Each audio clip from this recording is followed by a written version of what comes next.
Parashat Vayikra,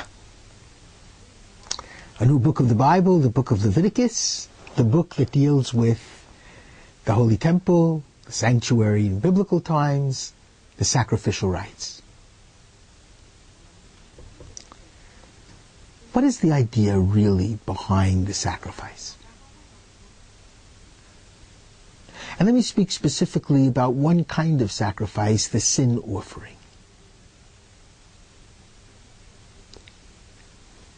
Very often, certainly in the ancient pagan world, people brought sacrifices to propitiate or bribe the gods. They gave them a gift, the gods and their ministers, whoever they happened to have been, and they felt in that way they would influence the gods to bring them victory, to bring them glory, to bring them success, and of course to forgive them of any wrongdoing.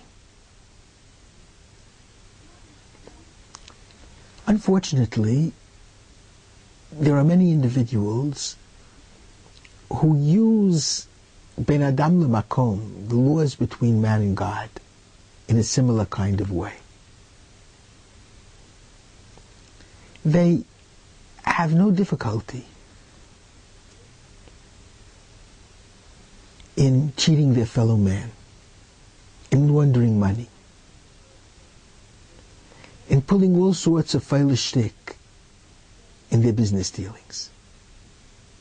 But they're very, very careful about praying 3 times a day. Almost by so doing feeling that they covered themselves with God, even if it's not conscious. And therefore it gives them carte blanche to do whatever else they may be doing in a human interpersonal level. I heard a frightening statistic from a very respected individual, Nathan Lewin, who is a wonderful attorney and who deals with many so-called observant Jews who have spent time in prisons and even penitentiaries. A number of years ago, I just hope it's not true any longer, but I fear it is. He told me with a wry and a mordant smile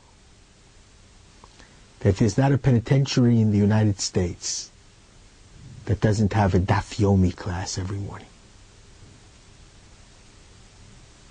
Obviously, it makes us want to cry. This was not the situation of our sacrifices. Much the opposite.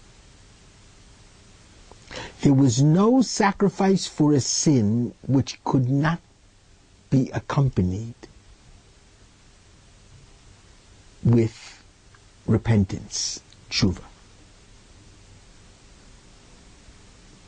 First of all, the sacrifice would only help if it was an act that was done without willfulness.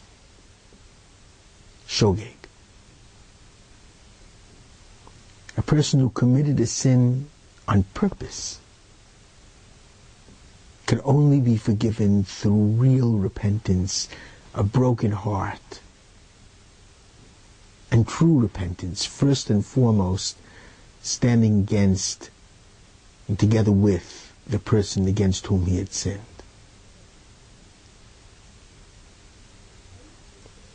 But even if one sins not willfully,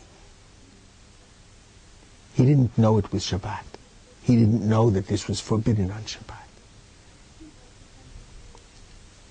Ignorance of the law is no excuse. You have to be aware of holy days like the Sabbath.